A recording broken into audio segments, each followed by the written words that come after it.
Bonjour, ici Vincent Bouvet du blog initiation-photo.com. Aujourd'hui, je vais vous montrer comment j'ai réalisé le photomontage de ce mois-ci.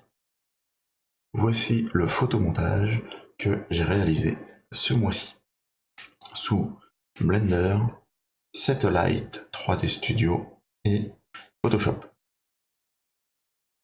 L'image de départ était celle-ci, c'est-à-dire une photo que j'ai prise lors de mes dernières vacances aux Açores,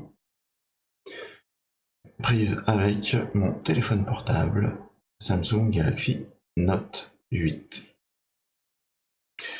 Je voulais faire quelque chose qui évoquait le mois de novembre avec une météo difficile, donc je me suis dit que j'allais mettre à cet endroit-là une tornade et j'allais mettre un personnage accroché à la barrière qui se ferait emmener. La modélisation de la tornade, pour ce faire, j'ai utilisé le tutoriel de la chaîne CGGeek qui donc est en anglais mais qui est suffisamment explicite et qui montre comment réaliser une tornade sous Blender. Je vous mettrai le lien dans l'article du blog. Donc directement sous Blender, j'ai réalisé l'assemblage de la tornade 3D directement dans ma photo d'origine. Pour ce faire, j'ai pris le calcul de ma tornade, la photo de fond, je les ai mixées entre elles en utilisant la couche alpha de mon calcul, en faisant un calcul sous la coche transparent. Ensuite, j'ai modifié les tons de la tornade pour qu'elle soit plus adaptée avec les tons de la photo de décor. Et enfin, j'ai rajouté un effet rayon de soleil positionné à l'endroit du soleil avec une force adaptée de manière à faire un effet de brillance et de halo. J'ai enfin modifié les tons généraux de la photo afin d'obtenir ce montage-là. Donc la position de la tornade par rapport à l'image et l'effet rayon de soleil centré à cet endroit-là avec plus ou moins de force. Une fois que la photo de base était réalisée, j'ai cherché à trouver un modèle dans la position qui me convenait.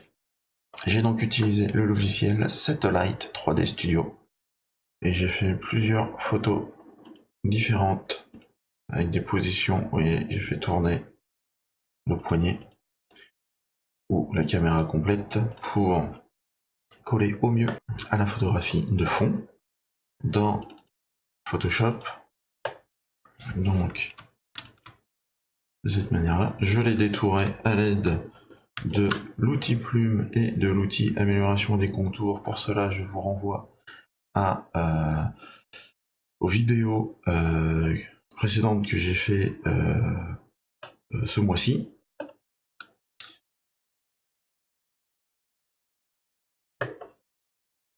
Donc j'ai intégré et positionné au bon endroit. J'ai réalisé un masque permettant de passer le pouce derrière la rambarde. Pour bien intégrer, j'ai ajouté une ombre portée au niveau de la barre pour avoir une meilleure appréhension de celle-ci. Ensuite, je suis venu corriger les tons jaunes qui étaient beaucoup trop jaunes par rapport à la lumière de mon décor. J'ai donc choisi un calque correction sélective où j'ai baissé la valeur des jaunes uniquement suffisamment pour neutraliser l'effet colorimétrique de la lumière. Pour redonner l'ambiance colorimétrique de l'ensemble, j'ai dupliqué le calque de fond que j'ai flouté et que j'ai appliqué en lumière tamisée 100% dessus. Ça m'a recoloré les tons globaux au niveau du modèle uniquement, puisqu'à chaque fois j'ai fait des clipping masks, donc des masques associés au calque uniquement du personnage. J'ai encore joué sur les contrastes de celui-ci à l'aide d'un outil courbe qui me redonne l'adéquation au niveau de l'éclairage de la scène. Une fois que tout ceci a été fait, j'ai réalisé un effet d'halo sous Photoshop en forçant cette lumière là et en faisant en sorte que cette lumière englobe aussi le personnage, ce qui permet de mieux fusionner le personnage à l'ensemble de la photo. Et pour renforcer cet effet halo par rapport à la lumière globale, j'ai rajouté un calque courbe sans aucune modification, mais en mode produit, ce qui me réassombre l'ensemble et en dessous du calque halo de manière à ce que ce soit le halo qui prédomine l'ensemble. Enfin, je voulais qu'il y ait du mouvement dans l'image, sinon c'était trop statique.